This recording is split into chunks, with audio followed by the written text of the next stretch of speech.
Yeah, thank you very much for coming. Really enjoy seeing you all here and in this space. My name is David. I'm a co-founder and CEO of Quartiermeister. And tonight's going to be I think, a quite personal talk because they asked me not to bring any slides, so I'm only here with me and the beer, you know. So, so yeah, you can ask me anything. I will probably talk a bit about what I'm doing, why am I doing it, and what Quartiermeister is. And afterwards, there will be a Q&A, so feel free to ask anything you want. So yeah, Quartiermeister, you all probably, who knew Quartiermeister before? Very quiet in the day. It's very quiet? Okay, so I will try to, yeah. Who knows, who knows Quartiermeister from before, ever? Okay. That's decent, I'd say. Yeah, we are a Berlin-based social business and beer brand. And what we are doing is we sell beer. And with the money we make, with the profits we make, we support social projects in the neighborhood. That's why we call ourselves the Beer für den Kiez.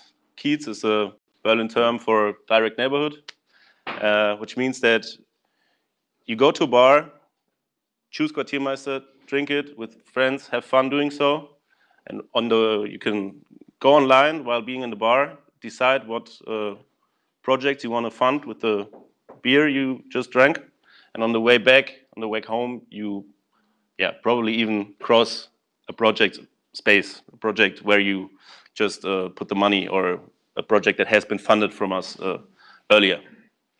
That is the idea. It's actually quite simple, but we put a lot of effort in it. There's quite a process behind the idea of funding projects in the direct neighborhood.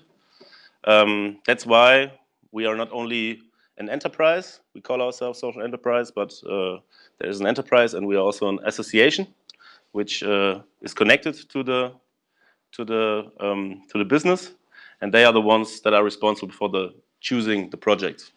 And basically the core process of what the business does is selling beer. It's actually quite simple. What we do is that we have our bottles. You can see I brought. Actually, we have all the beers we have in our. We have it here. We have our original Pilsner. It's the one with the black label. It's the one we first started with. Then we put out the blue one, the first organic Pilsner. And recently, 2 months ago, we launched that one. It's our new red beer. It's a maltier beer, and I really like it. So I brought that for you as well. What we do is we work with regional breweries. So there are, right now, there are 2 breweries in Germany we work with, one 150 kilometers south of Berlin and one close to Munich. And they are producing our beer. Then they bottle it for us. We have delivery partners that bring the beer from the brewery to Berlin, and in Berlin it goes to to bars, to clubs, to Spätis, to all the customers we have. And in the bar you can just buy it, and by selling it you do good with it. That's actually the idea behind, or that was basically the main idea when it evolved in 2010. Our founder or idea giver, let's put it like this, his name is Sebastian. He had the idea in 2010 when he started to look for a project or for good that helps doing good with it. Like the consumption of a good makes good. So that was the basic idea. And while being in a bar drinking with friends, he had the idea of actually starting with beer, because what can be easier and better than drinking beer with friends and doing good with it? And that's when he started in 2010 with the idea. And soon after, he said, okay, this is kind of a social project. It's a social movement. It can be, because we want to change the way business is done. We want to change how consumerism is seen, that the consumption can actually be done for good and not just for for shareholder value and the personal benefit. So he started with friends, with an association, people coming, and so volunteers actually worked or did this whole project. And in 2012, that was the time when Peter and me, Peter is my business partner, we basically took over the whole business thing because Sebastian started his other career. And at that time, the first brewery we worked with went bankrupt. So Quartiermeister actually didn't exist. So that's when we came in and we started the whole business as an idea, not only as an enterprise, as a social enterprise, not only as a voluntary idea, voluntary movement as it was before. That's what I've been doing for almost 6 years now. We have grown a lot. Everybody who read the introduction text online, I really liked it because it's really like, it sounds big. I don't know. For me, it's it's like we have been developing like every year, and from the first year to the second year, we started with very low wages, and afterwards we got our first employee, and then the second, and then we're like 8 people now on the business side. That's actually very nice. Last year we sold 350,000 liters of beer.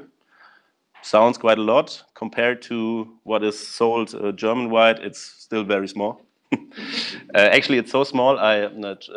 When there was some numbers coming out that the beer consumption declined again in 2017 because the beer consumption is constantly declining, and I think the whole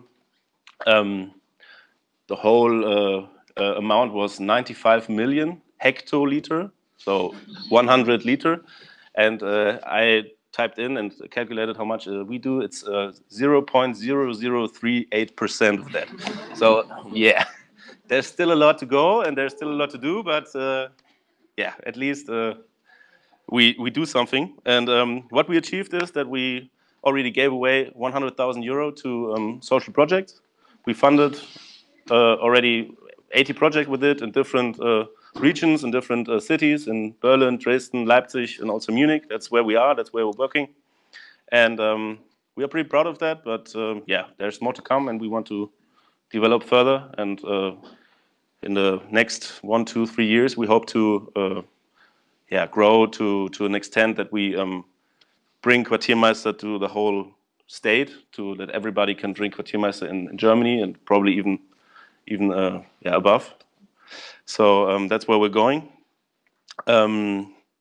Yeah, I think I will tell you a bit more about me and why am I doing it. I have actually no brewer background. I'm not a brewer. I know how to brew by now, but when we all started this, it was all about the idea and all about the social engagement, actually. For me personally, I do this because I want to change something about the economy.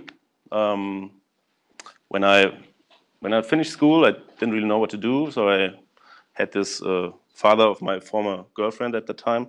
He kind of proposed to me, we have this project, this program here at Deutsche Bank. Why don't you start it? I was like, I don't know. Okay, I will have a look. So I went through 2 assessment centers with the Frankfurt School of Finance and Management. Probably somebody heard of it. And Deutsche Bank, and so I just started this program because I had nothing else, actually. Yeah, and I would say it's probably one of the main reasons why I'm here today, because I saw or I experienced what I actually wouldn't want to do my whole life. So that's something I should be grateful for, and I am. And it was not all that bad, but I could tell that I didn't want to work like this. It's neither on the content side, like what was I doing? I worked in the back office of the investment banking. I was talking to investment bankers when they had problems with the technical side, when they couldn't, fill in the counterpart and whatever money they did.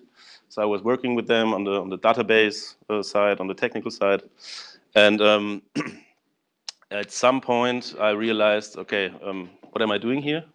That was actually the time. It was around 2000. When was it? 2008, 2009.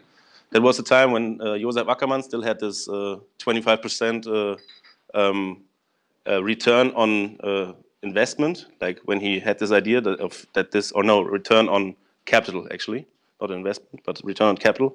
That was still that time when, like the economy was booming and everybody thought, okay, we can go hooray and everybody's getting rich. Or not everybody, but a little tiny bit. I started thinking about what I actually want to do in my life, and that's when I found out, okay, I don't think that is going to be the last job I'm going to do. And that's when I started to read a lot about social entrepreneurship. It was in 2007, 2008 when the first Ashoka Fellows were announced in Germany. And I immediately found out that that's something I really liked. The combination of doing business, starting your own company, working like self-determined, and on the other hand, doing good with it. Trying to solve social causes, trying to help people with what you're doing. And the combination I really liked, and I'm still very fond of it, actually. It's really something I think that can change the world. I had the chance to write my bachelor thesis about it. And what did I do? I think I looked into the differences or the similarities between business entrepreneurs and social entrepreneurs on the ability side, and I think I found out that there weren't so many, actually. There weren't so many differences, but the empathy social entrepreneurs had was much more developed. So that was a time when I started to think of my future after the bank, and I was sure that I wouldn't want to work in it anymore after I finished my degree and my apprenticeship. So I moved to Berlin in 2010. That's when I started working in the same place where Maria later worked, in the Social Impact Lab. You probably heard of it. They, at that time, started this program, the Social Incubator for Social Ideas. That's when you go and you pitch your idea. It's basically quite similar to here, I guess. I don't know. Probably not so much money involved, but it's about social projects coming, pitching the idea, and if you like convince a jury, then you get like 8 months of free working, of coaching, of even like a little bit of money for the start. That's when I first started to work there. First as an intern, later as a consultant, and I worked there for 2 years. And that was the time when I got to know Sebastian and his idea with Quartiermeister, and I started engaging myself in the association. I became member of the board. Was everything very nice, but voluntarily everything. So later on in 2012, I decided to go further. I wanted to do something else in my life. I had this bachelor in IT and economics, and I wanted to develop something else, some other abilities, and I started my master's here in Berlin called Master of Public Policy. It was at the Humboldt-Viatrina School of Governance. Unfortunately, it doesn't exist anymore. Gesine Schwan was president of it. Probably you heard of her. But that was actually the best decision for me, I guess, because that one really helped me develop myself further in a personal way, actually, because it was a private master. You have to say, okay. But I could really go into this program and start the idea or start to develop Quartiermeister further, because you needed a social project for it. You needed an idea that within the project should be developed, and it's part of the program. Actually, it's part of your masters, and that's what I did with Quartiermeister. I tried to went there and okay, we'll develop it further and do something with it. And for me this time, I actually did it 4 years, not only 2, but I wanted to prolong it. This time was actually the time when I had the chance to do my masters and simultaneously develop the business I could later work in as a CEO as I am now. And for me, that was like the once in a lifetime opportunity for sure. Because if I hadn't succeeded, then I would have my masters. I would have the experience of of a foundation process of funding your own business, and I could have applied for other stuff. But yeah, for me it was a very good time, and we had like 2 years of trial phase within Quartiermeister when we started it in 2012 and 2013. We didn't earn anything. It was just try to basically develop the social project. It has been before without any wages, any personal money with it involved, to a social enterprise that still follows the social cause and supports social projects, but at the same time is able to pay the people that are working for it.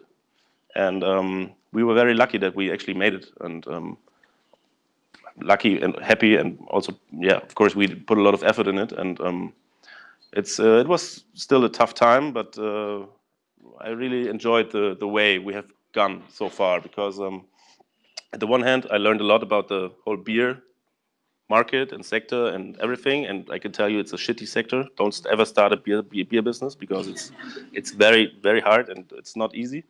But on the other hand, you could see that you, with such a simple idea, you could actually reach people that have probably never heard of anything like social business, social entrepreneurship. But when you sit there with your brewer or with the CEO of your delivery partner you have been working with for a long time, and they start understanding what you're doing, it's very beneficial. It's very nice. It's very good to see that people actually, are touched by what you're doing, and that they understand it, and that they actually, yeah, probably also change in a way. So that was for me is still a very beneficial thing that really helps me to carry on with Quartiermeister.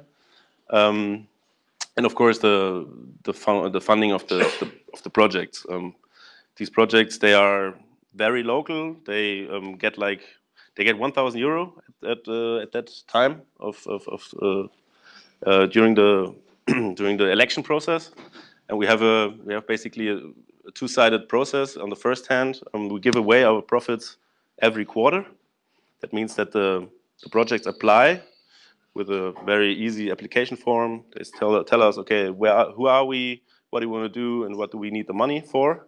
And then we have the volunteers in our association, and they basically select over public criteria which projects are the best, or which ones suit Quartiermeister the best.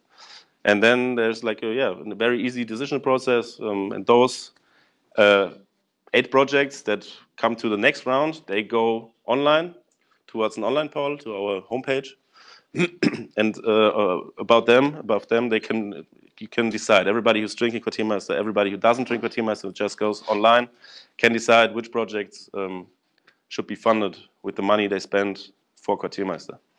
And this whole circle we are trying to create of value, basically, because we involve the brewer, we involve the delivery partner, we involve the bar owner, and we involve the customer into a circle which in the end gives value, profit back to the community.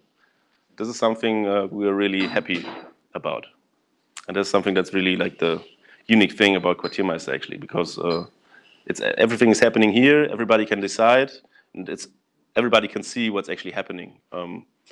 Because we are also giving out our numbers. We are transparent in what we are doing. We publish a quarterly,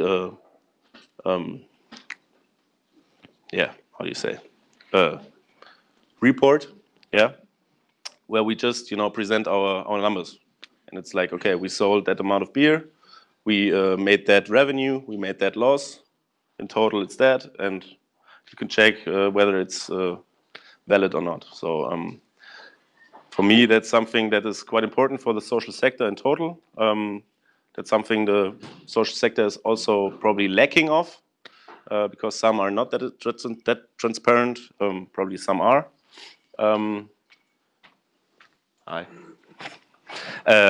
But that's something, we want to be also a role model for others, so that people can be inspired by our work and just try to do what we are doing, or also start their own business. And we support them by giving them advice, consulting, and so yeah, that's what I'm doing.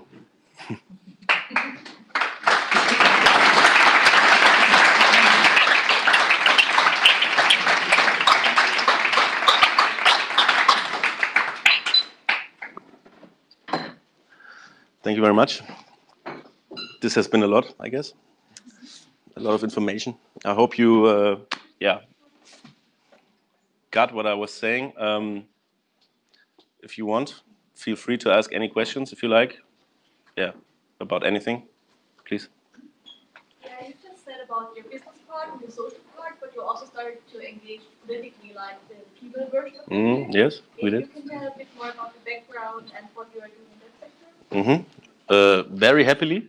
Yes, you probably saw that on the label we have a guy or a girl, and we also start using the gender hash, or however you call it in English, with Quartiermeister in the gender form. There was something we did last year, but has been in our heads for like the start of Quartiermeister, because Quartiermeister, for everybody who's not native German, is the male version of a guy who's like the master of the quarter. But of course, it can also be female, the Quartiermeisterin in German.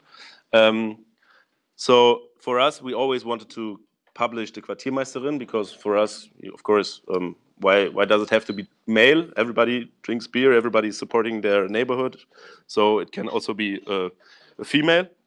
And that was the point last year when we first started to actually develop this idea.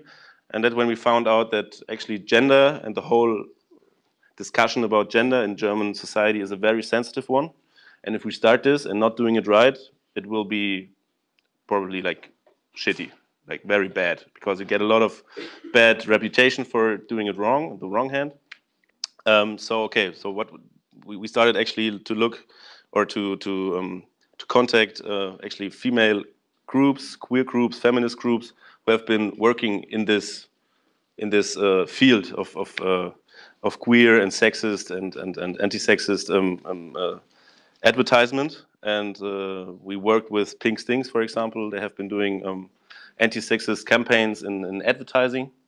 And in the end, what we actually did was not only labeling the Quartiermeisterin on the beer, but also launched a website called quartiermeisterin.org, where we presented sexist advertisement, especially in the beer industry. And as a beer, you work in an industry that is probably more on the male side, and the woman is more or less an object that helps selling it. And that's something we didn't want, or we wanted to overcome.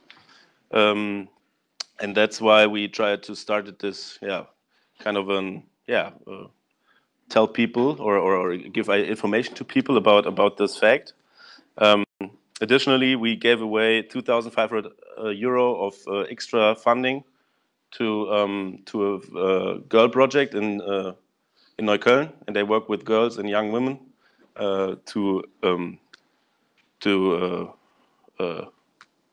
strengthen their self-esteem. That's what we did as well. And in the like the whole total thing was the first time that we started to work on a political level. Not only like this, what we did before, like on the social business, like political approach to business and stuff, but really like trying to establish a political issue, which is actually very, it's a very, people are very upset sometimes about these kind of issues. So there was a lot of discussion about it, but in the end we got a very good feedback for it, and we're actually very happy to have like the Quartiermeisterin now as well.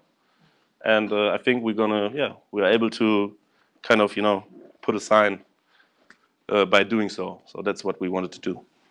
Yes, please. Is the organization set up as a company or a non-profit, and why did you decide? The company itself is a standard GmbH, so not a for-profit company, which is because we have in Germany, we have this Gemeinnützigkeit, for the common good law. It's a tax law, which you have to be created by the financial institution administration, and we wouldn't get it, because actually what we do is we sell beer. That's what we do. The business is about selling beer. and they don't care whether we do good with it or not, because it's, you know, it's also the revenue we do with the whole thing is way too much than actually a gemeinnützige for common good organization would actually be allowed to do. So that's what we decided to say. Okay, we have this for-profit company, and we actually call it all-profit company, not only profit but all-profit in a very common and broad sense. And we have the association that gives the company the social approach by being kind of a, yeah, by actually having the right to look into the digits and the numbers, and also by being able to talk with us about the strategic approach and the strategic development of Quartiermeister.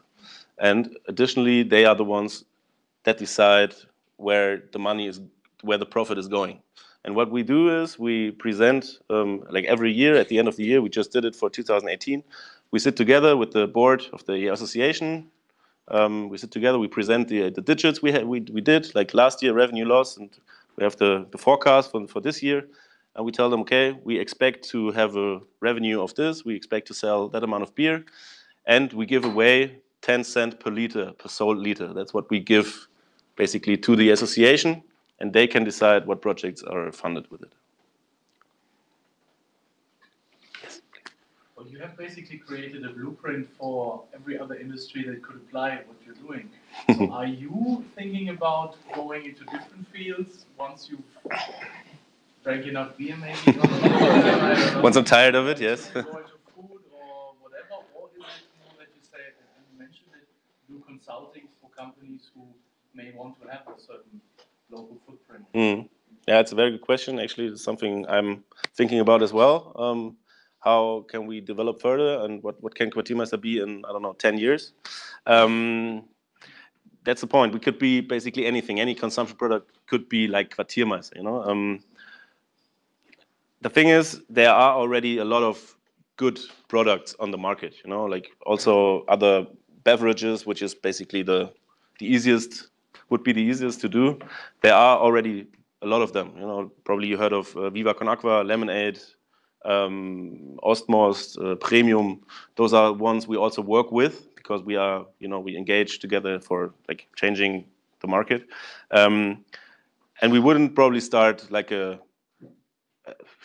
additional lemonade because it already exists, you know. And to just, you know, start something as a, I don't know, a fridge or cheese, it's not that easy, you know. You would have to, you know, really get into the issue and start, you know, preparing and producing it. It's probably nothing we can do in our right now in our operational daily work. But yeah, what you say is totally right. We want to also give our knowledge to others. We want to consult them. We want to help others to start similar businesses or similar funding processes. And so that's something we want to achieve. And for us, first, the next target will be to probably or hopefully find another brewery in the western part of Germany, so we can also start there with the regional beer, with the regional projects, and by funding them with the beer from there. Yeah. So that's the next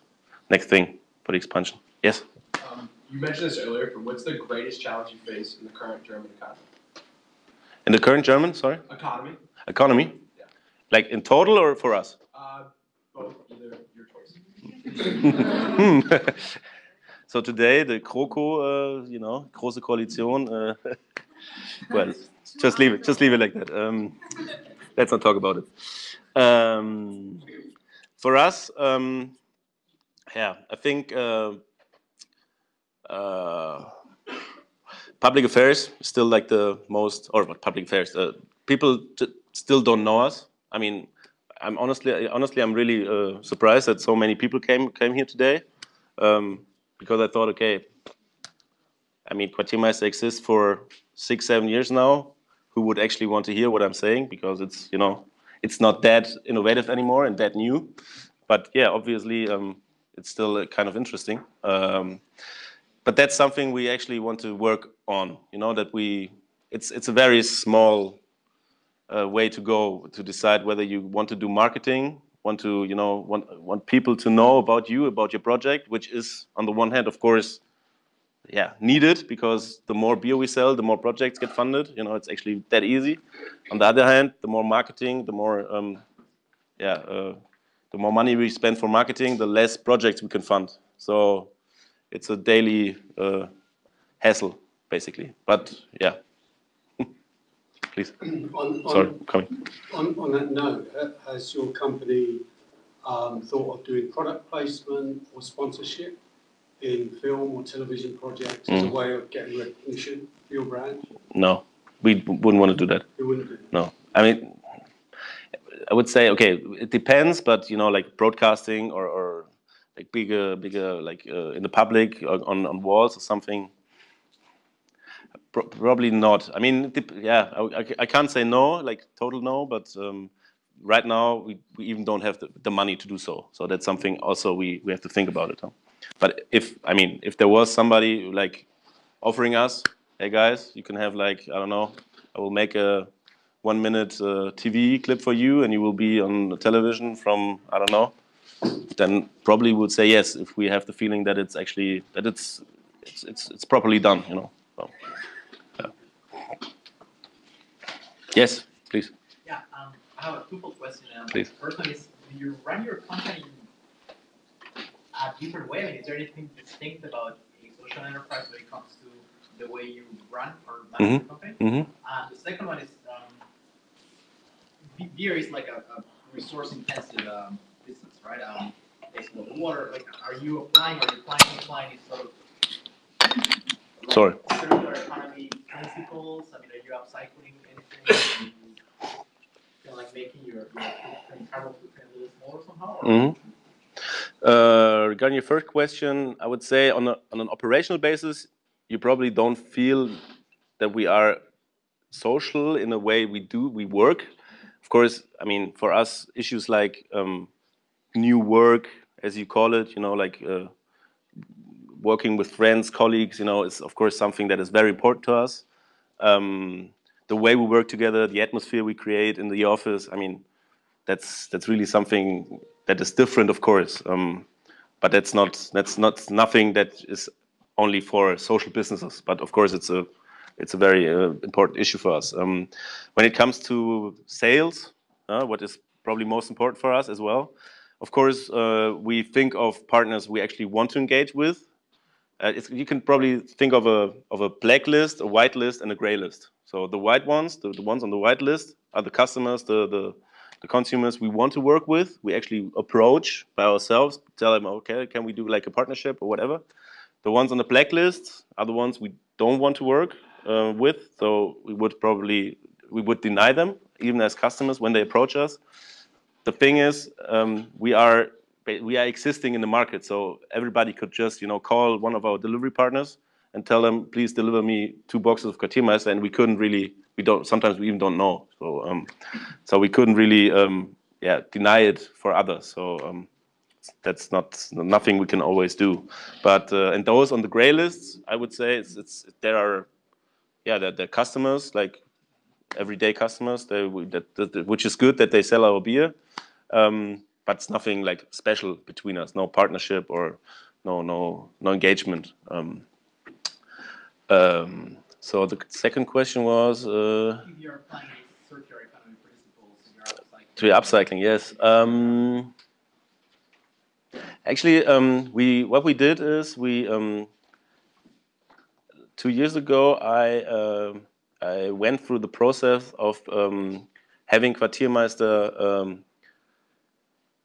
How do you say that? Evaluated through the economy of the common good.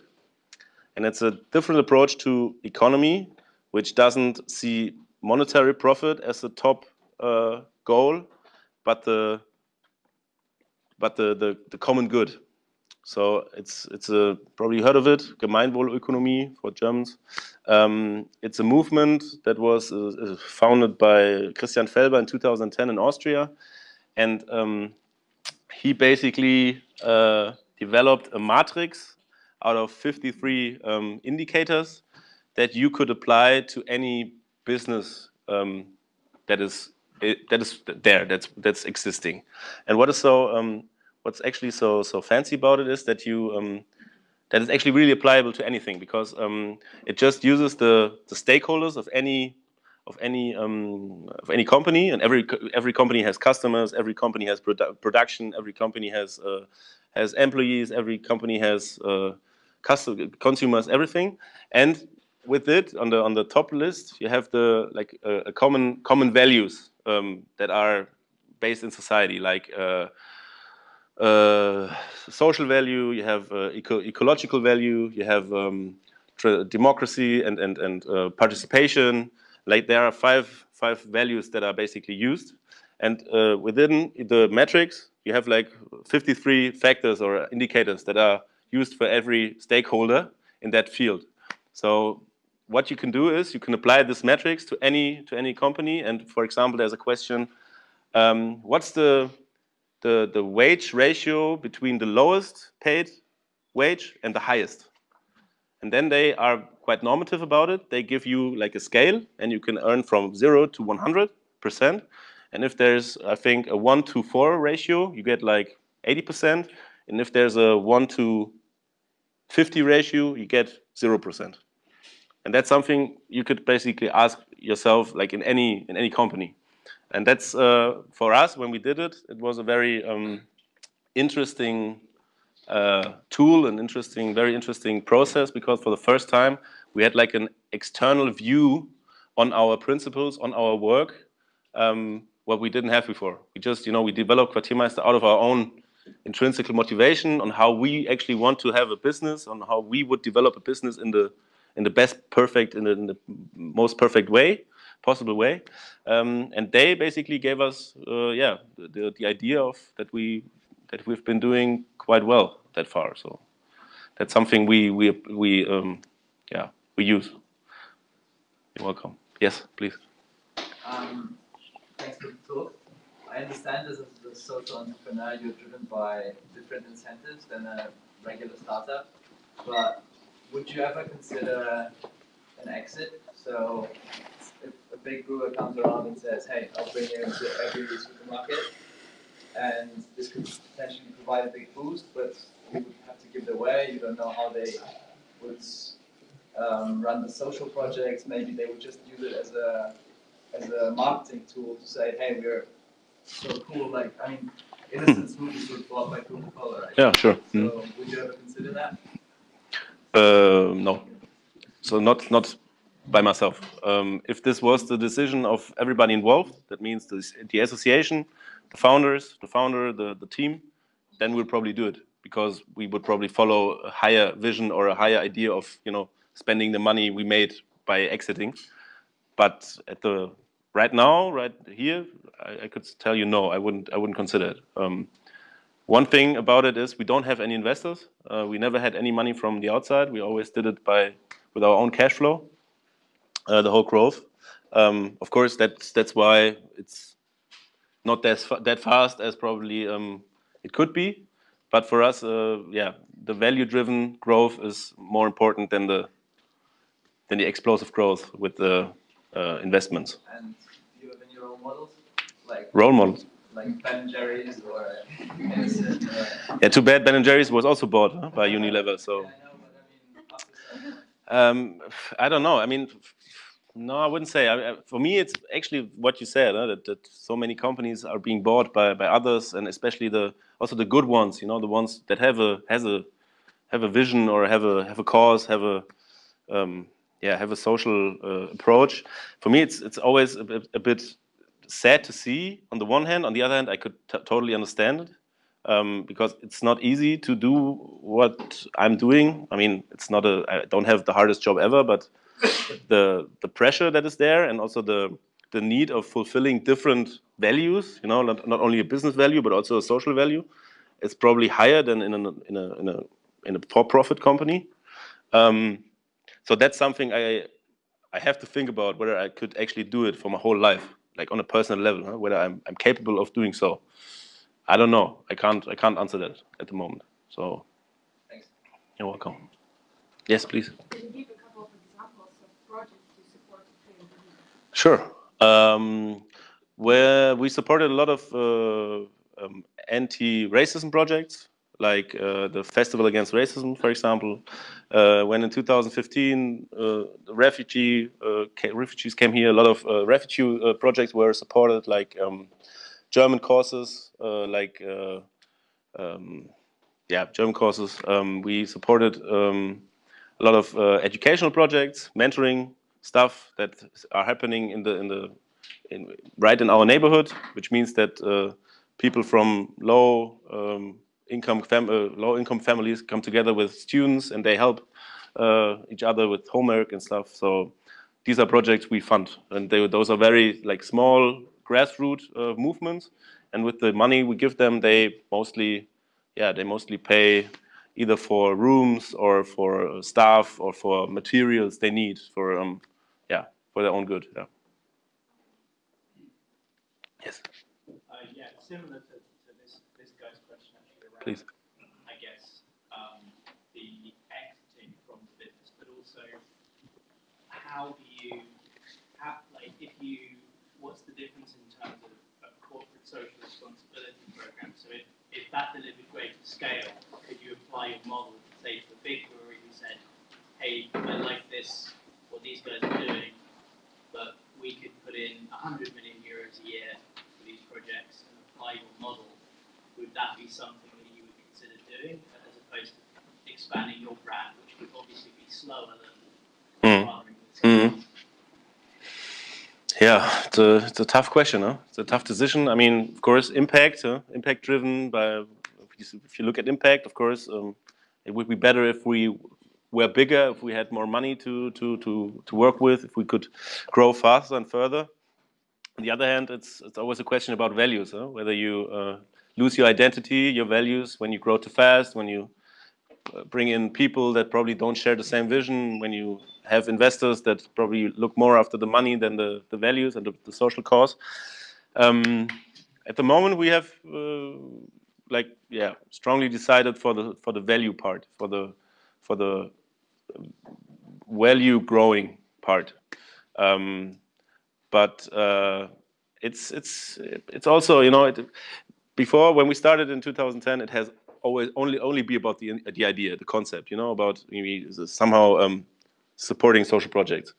When we took it basically over, then we of course we had to develop the business part further to be able to pay us in any way. Huh?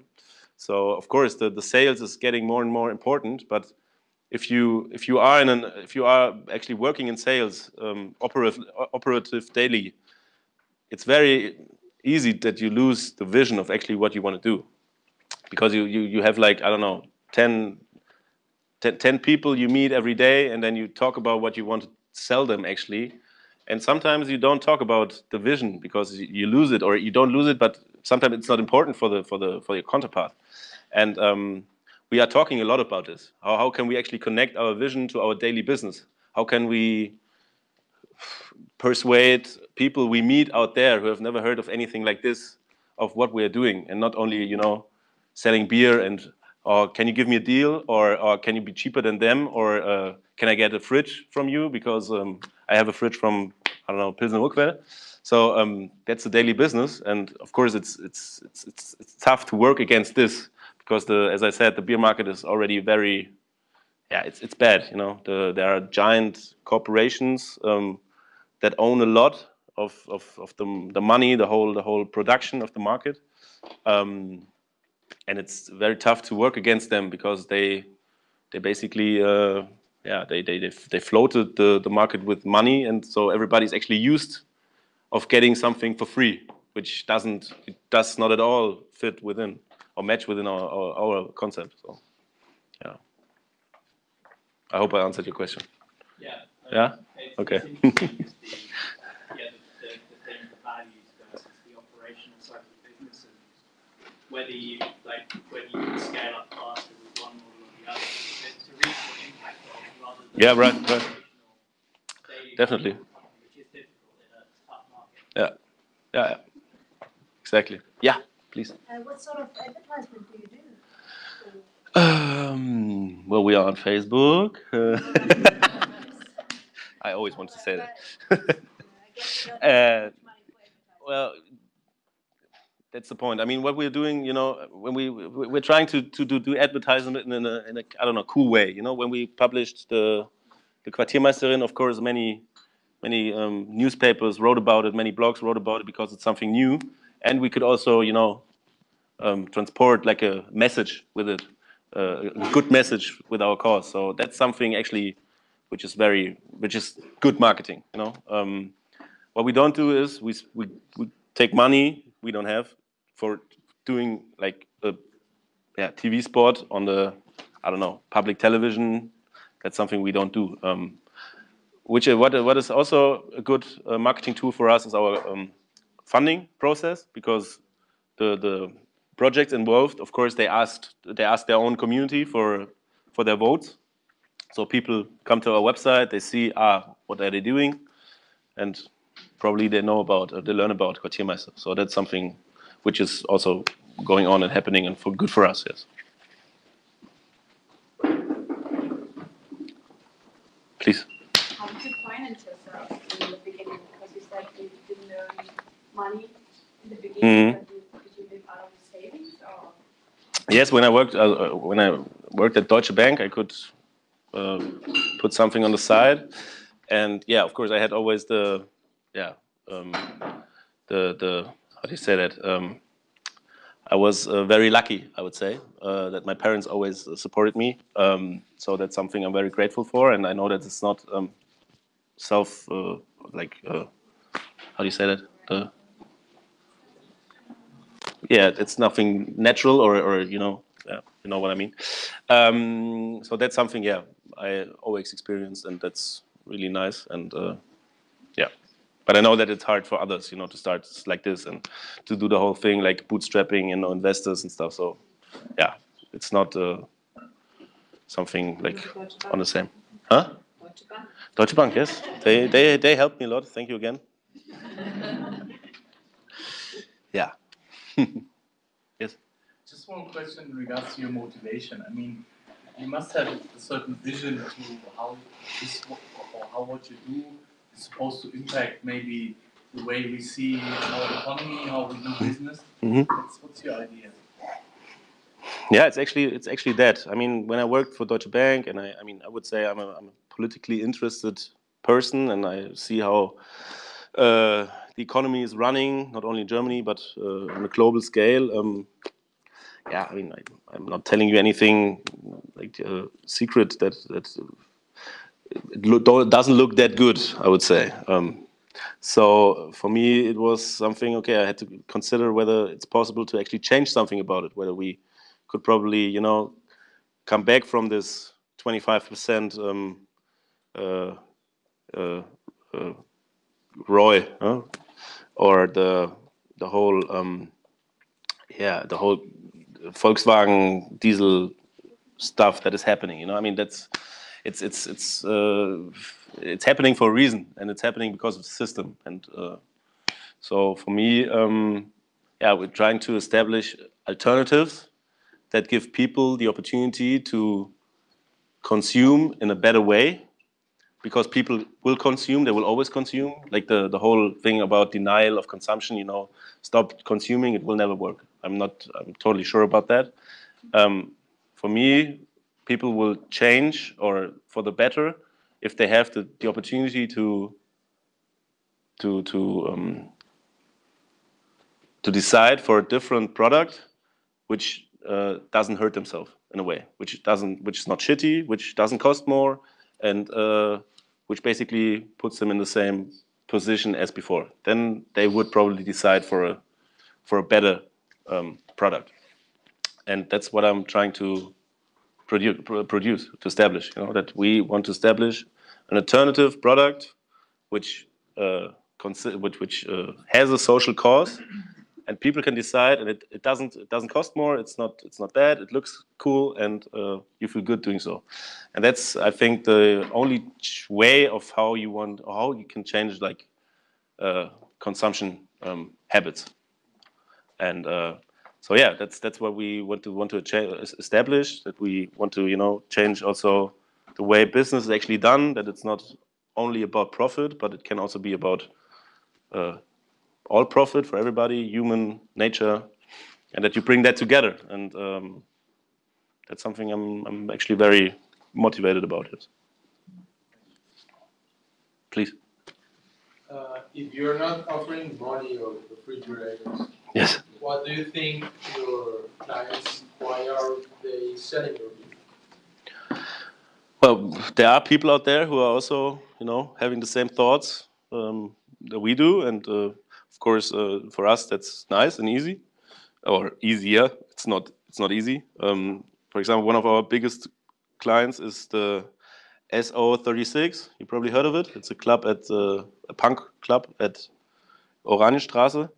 And that's an example where you could see basically the capitalist logic behind. They have had a contract with huge corporations, with huge brewery corporations for 5 years. And they always told us, yeah, guys, we know Quartiermeister, we love you so much, you're the best, but we have Radeberger and Becks, and we have this shitty contract, and we need the money, and we can't work with you because they give us so much money, and we need it for the whole club, for the whole program, that we can't work with you. And okay, well, that's often the case actually, that a lot of cultural spaces refinance themselves over the beer deal they have. That's what I said about the beer market. It's very shitty, but it's also good for also cultural institutions. So that's why it's not black and white. But last year, when we approached them again, after we knew, okay, the contract will run out, they told us, okay, guys, now we made a decision. We will probably, I don't know, increase the prices for the beer, but we'll take you. And because we are convinced of what you're doing, because I think you match much better to us.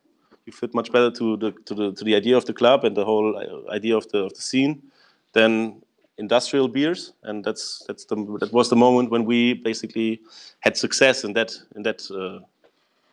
to that part.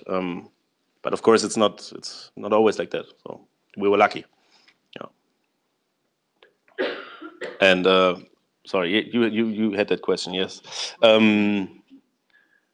Yeah. Yeah, I think that's it. I mean, of course, what we are trying to do is we also want to compete with the industrialized beers. I mean, you probably all heard of craft beer. I mean, craft beer is a very good thing. They make very good beers, but of course, they're probably not mass compatible because they're either expensive or you can't drink that much because they're very heavy.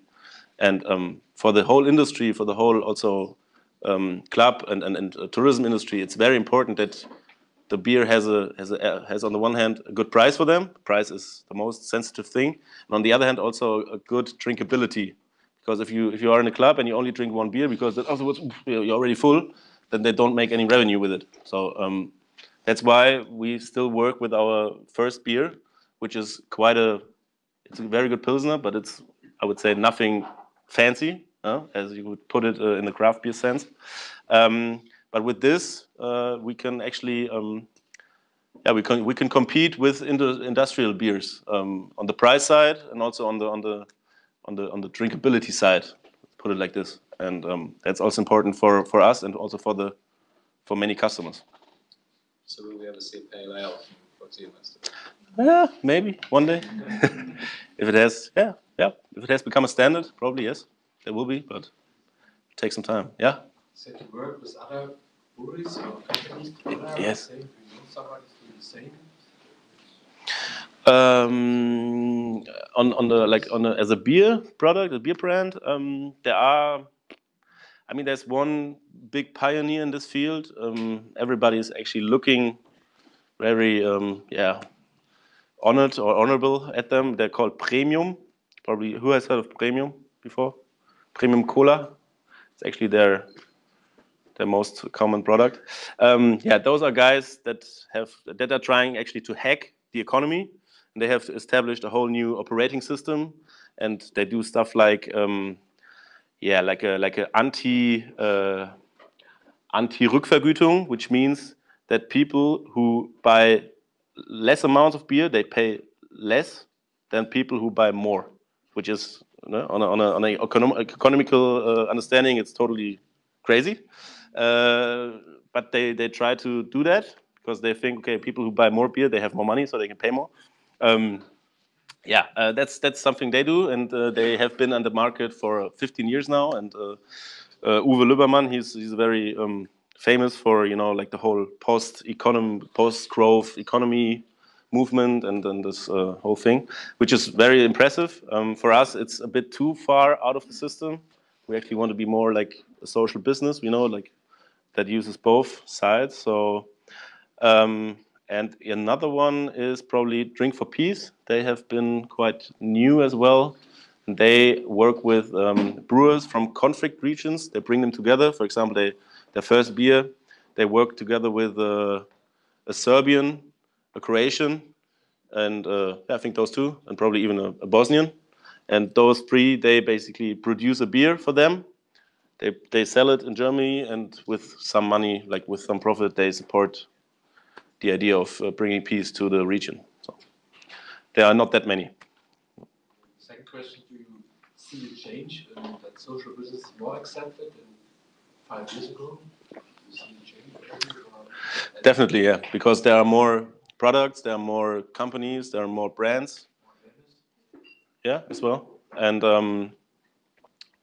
so yeah, I think we are on a good way, but still, we need to be also critical about it, about the whole social business scene. Probably not too much. I mean, it's good that people do this, but still, if the competition is starting among social business brands, then of course it will be about, yeah, I am doing this. I'm giving away 10 cents per liter. You would only give away 8 cents per liter, so I'm better than you. I mean, so we have to be careful about this as well. But yeah. It's all about competition in the end. Probably or hopefully not. Yes. Maria, haben wir noch Zeit eigentlich? Okay. Yeah. Where are your recipes from? Your recipes? The recipes? To create your recipes we created them by ourselves, yes. When we first started with our original beer, the Pilsner, we had no idea about beer. So we basically took the beer from the brewery they produced anyway. We said, okay, please bottle it in our bottles and we will sell it. So that was the first thing, and we still work with it because we're still fond of it. But afterwards, we decided, okay, that was also the time when the whole craft beer scene came up. Okay, we need something more distinguishable. We need something more extraordinary. So that's when we first started to develop our own beer recipe, the blue one. Also a Pilsner, but with 3 aroma hops in it. So it's a very distinguishable Pilsner. Yeah, that was also the time when we got our brewmaster. Like he's a beverage technologist. He's working for us because I couldn't do this. I couldn't develop a recipe. Yeah, and he. One is still, the black beer is still from the brewery? Yes, it's still from the brewery. They're also selling it under their own brand within their region, but they're so far away that there's no interference between it. Yeah, it's everything's transparent here. So yes, and actually, yeah, what we did also, we work with a brewery in Munich, like close to Munich as well, and we have their Helles, their blonde beer. But we have been developing an organic Helles, our recipe as well now, and it's going to be published in 2 weeks. Yes. Also in Berlin? No, in Munich. Just in Munich. Yes. Please. The question about the territory. So as far as I understand, you're now in Berlin and Munich, right? And you want to expand to other countries, or let's say cities in Germany. Yeah. From my experience, Germany is so different, and cities are different. Can you be more And, a bit louder, please? Do you think that this model works fine in Berlin, where people are more open-minded than, like in Köln, for example, or more classical German cities?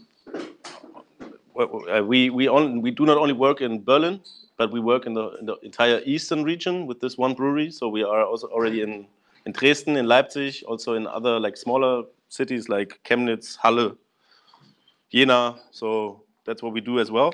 And it's working there, so we are pretty sure that it's going to work basically everywhere. Probably not on the rural side, so on the land side it's probably be a bit more difficult, but everywhere where a lot of people are and also where social projects are, I'm quite sure it can work.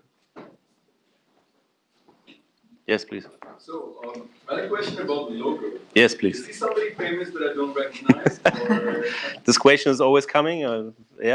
No, he's the Quartiermeister. Yeah, he's nothing. He's not nobody famous. Or you have the guy, right? Yeah, of course he's kind of he's kind of assembled. Does he exist? Or? No, he's not a. He's fiction. He's fiction. But I think he's the designer. I think she kind of oriented herself at the drummer of Franz Ferdinand. You know, the guy from the band. So, or the singer. I don't know. Yeah.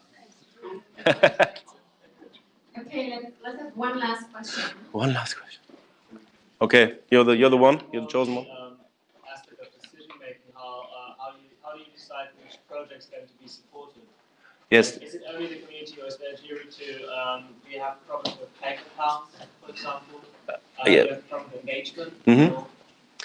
It's both. It's on the one hand we have the jury or the association of consisting of volunteer people who choose the projects like for the first level, and then those projects they come towards the online poll and then the whole community decides. So what happens then? We make clear, okay, all the projects that go online, they are eligible of funding of Quartiermeister, which is very important. There are no shitty projects. We don't know what they're doing. So that's something, of course, we need to control before, and that's something the association actually does. What we experience as well is that we also have problems with fake accounts or fake emails, especially, that people try to, hijack the poll. Yeah, that's how it is, How many people usually do vote on projects? Sorry, say again. How many people vote on projects? We have around 1,000 to 1,500 people voting each 6 weeks for a project. Yeah, sometimes less, sometimes probably even like 500, 600, but around this, this amount. Last question? That was? No, that was the last question. Okay. I would ask for a round of applause.